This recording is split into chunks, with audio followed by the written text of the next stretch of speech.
All right, so you know how it is. You're bombarded with information every single day, and it's tough to sort through it all. It really is. To figure out what's actually important and what's just noise. But that's what we're here for. That's right. We want to cut through that clutter and get to the heart of the matter. Exactly. And today on the deep dive, we're zeroing in on a topic that's both incredibly important and unfortunately really complex. We're going to talk about the backlog of rape kits in the United States. It's a big problem. It is a huge problem. And we're not just going to talk about the problem itself. We're going to look at some of the really promising technological solutions that are starting to emerge. Yeah, so we've got some really fascinating research, case studies from different police departments, and even some analysis of how funding and laws are playing a role in all of this. A really comprehensive set of materials. It is, and our goal today is to give you a clear understanding of the sheer scale of this backlog.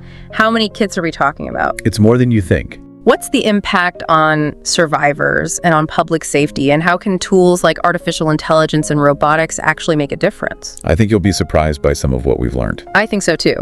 And of course, we also need to be realistic about the challenges that still remain. But I think a good starting point is that shocking discovery back in 2009 in Detroit. You remember that? Oh, absolutely. Over 11,000 untested rape kits. Just sitting in storage. It was a wake-up call for the whole country. It really was. It made everyone realize that this wasn't some isolated incident. Right, it wasn't just a problem in Detroit, it was a systemic issue. Exactly, and that discovery in Detroit triggered audits all over the country. And what did they find? Backlogs everywhere. Everywhere. And what's really important to understand is the impact this has on survivors. When those kits aren't processed, it prolongs their trauma. They're in limbo. Exactly. They're left wondering if they'll ever see justice. And the chances of that happening actually decrease with every passing day. That's heartbreaking. 11,000 kits in one city. I mean, it's staggering to think about how many there must be nationwide. But before we get into the solutions, let's talk about the reasons behind these backlogs. Why are so many kits going untested? It seems like it's more than just an oversight. Oh, absolutely. There are a number of underlying factors that contribute to this problem. One of the biggest is simply a lack of funding for forensic labs. Not enough money. Not enough money. Labs need funding to hire qualified staff. Buy equipment. Keep up with the demand for testing. And it's not just about money either.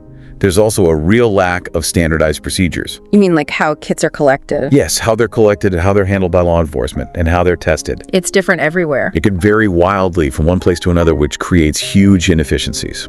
Right, and then there are the logistical challenges. Just coordinating between hospitals, law enforcement, and the labs themselves. It's a complicated process with a lot of moving parts. It was like a perfect storm of systemic issues. In a way, yes. But it's not like people haven't been trying to find solutions, right? Of course not. There have been a lot of efforts to address this problem. But our sources suggest that the implementation of those solutions has been kind of uneven. Very uneven. Some states have made significant progress while others are still lagging behind. And the example of South Carolina really stood out to me. Oh yes. South Carolina is a really interesting case. They received federal grants specifically to implement a statewide tracking system for rape kits. Sounds like a good plan. It does, Yeah. Great.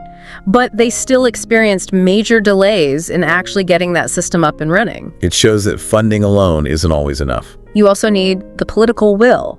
and a commitment to making it work. And that seems to be something that varies from state to state. Some sources even point to a disconnect between the availability of federal grants and the willingness or ability of states to apply for them. Right, so sometimes it's not even about a lack of money. It's about something else. It's about bureaucratic hurdles, or maybe just different priorities at the state level. And on top of all that, the pandemic definitely didn't help. Oh, absolutely not. It disrupted everything, including forensic labs. Slowed things down even more. It really highlighted the need for more resilient systems. Systems that can handle a crisis. Exactly. Okay, so we've talked about the scale of the problem and some of the reasons behind it. The what and why. Right. But let's shift gears now and talk about the impact. What does it actually mean for survivors to have these kits sitting untested? And what are the implications for public safety in general? Well, for survivors, the delays can be incredibly traumatizing. It's like adding insult to injury. Exactly. They're already dealing with the trauma of the assault, and then they have to wait and wonder and worry. Not knowing what's happening with their case. It can lead to anxiety, stress, depression. It can really hinder their ability to heal and move on. And it's not just the emotional impact, there's also the very real possibility that the perpetrator is still out there. That's right. If those kits aren't tested, the DNA evidence can't be entered into databases like CODIS. The combined DNA index system. Right, and that means we're missing opportunities to identify serial offenders. To connect the dots. Exactly. And that's not just bad for the survivor of the original crime, it puts other people at risk. Because the perpetrator could strike again. Exactly. And remember that statistic from Detroit. 841 suspected serial offenders identified, 246 convictions. Just from testing those backlogged kits. It shows you the direct link between clearing the backlog and public safety. Absolutely. Okay, so the problem is huge. The consequences are serious. But there is hope. And that's where technology comes in. Technology is playing an increasingly important role in addressing this issue. And one of the most exciting areas is the use of artificial intelligence and machine learning. Can you explain how those technologies are being used? Sure. What's really interesting is that AI and machine learning can bring a level of efficiency to the process that we've never seen before. So they can help speed things up. Yes, but it's more than just speed. It's about making the entire process smarter. For example, Professor Lawrence M. Wine's research shows that AI can be used to predict which samples are most likely to contain usable DNA. So instead of testing every single sample from a kit, You can focus on the ones that are most likely to yield results. and that saves time and resources. Exactly. And it also means that more kits can be processed. It's like having a super efficient assistant in the lab. That's a great way to put it. And we're actually seeing real-world examples of this. Like the San Francisco Police Department. Right. The SFPD used a machine learning model to improve their analysis process. And the results were pretty amazing. They saw a 41% increase in the number of DNA profiles from sexual assault cases that they were able to submit to CODIS. 41%, that's a huge improvement. And they did it without any additional costs, just by working smarter. That's incredible. So AI is basically acting as a triage system for DNA evidence. You could say that yes, it's about making sure that the most important samples are prioritized. And then getting those results into the system as quickly as possible. Exactly. Our sources also talk about the growing role of robotics and automation. What's happening on that front? Well, robotic systems are being used to automate a lot of the manual steps involved in processing these kits. So instead of humans doing everything by hand, Robots are taking over some of the work. And that not only speeds things up, it also reduces the potential for human error. so it's faster and more accurate. Exactly. And again, we have some really interesting case studies to look at. Tell me about them. Well, the Oakland Police Department developed a really innovative robotic method for separating the victim's DNA from the perpetrator's DNA in sexual assault kits. That's really specific. It is, and it allowed them to eliminate their entire backlog of untested kits in just 1 year. Wow. That's remarkable. It really is. And then there's the example of Ohio, where they used robotic equipment to process almost 14,000 backlogged kits over a 7-year period. And what did they find? They identified over 300 serial rapists. Just from processing those old kits. It shows you how important it is to clear this backlog, not just for the sake of the original survivors, but for the safety of the entire community. So technology is clearly making a difference.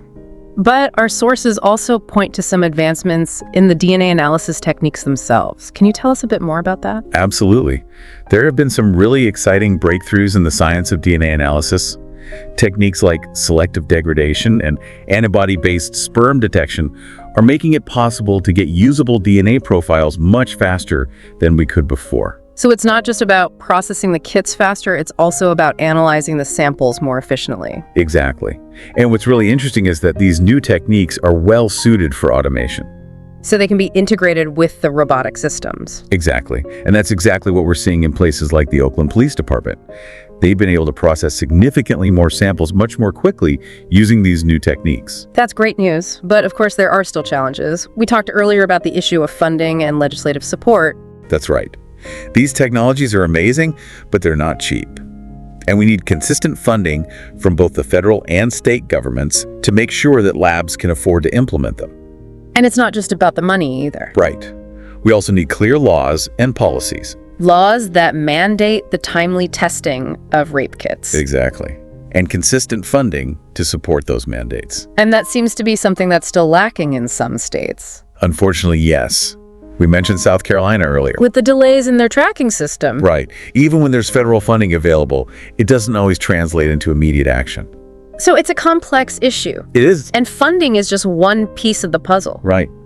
We also need to address the issue of standardization. What do you mean by that? Well, right now there's a lot of variation in how rape kits are collected and handled and tested, It's different in every state. and sometimes even different within the same state. So that creates inefficiencies. Absolutely. It makes it much harder to streamline the process and share best practices. And it also makes it harder to track the kits and ensure accountability. Exactly. So in addition to funding, we need national standards for how these kits are handled from start to finish. That makes sense. And better coordination between all the different parties involved. Absolutely. Law enforcement, labs, victim advocacy groups, everyone needs to be on the same page, working together towards the same goal. Okay, so based on everything we've learned, what are the key recommendations for making real progress in this area? Well, the first thing is pretty obvious. We need more money.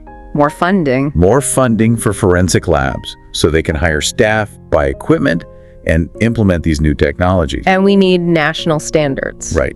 Clear guidelines for how rape kits are handled everywhere in the country. And we need to encourage the adoption of AI and robotics. Absolutely. These technologies have the potential to revolutionize the way we process these kits. And we need to make sure that everyone involved is properly trained. Right. Forensic examiners, law enforcement officers, everyone needs to know how to use these new tools effectively. And finally, we need strong laws. Laws that mandate the timely testing of rape kits and provide the funding to make that happen. So it's a multifaceted approach. It is. It's going to take a lot of effort from a lot of different people to really make a difference. But it's worth it. Absolutely. So to recap for our listeners today, we've taken a deep dive into the issue of the rape kit backlog. A really important issue. And we've seen how this backlog has devastating consequences for survivors and for public safety.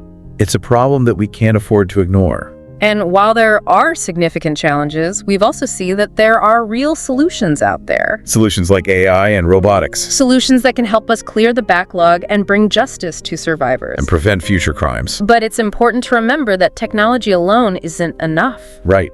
We need funding, we need standards, we need laws, we need training. We need a comprehensive approach. Exactly. And that brings us to our final thought for today. What role can each of us play in advocating for these changes? It's a question worth thinking about.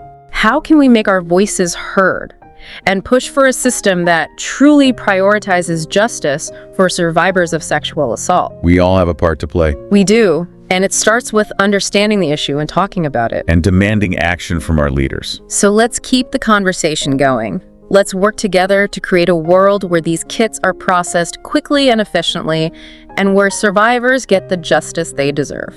I couldn't agree more. Thanks for joining us today on The Deep Dive, It's been a pleasure. and we'll see you next time. See you then.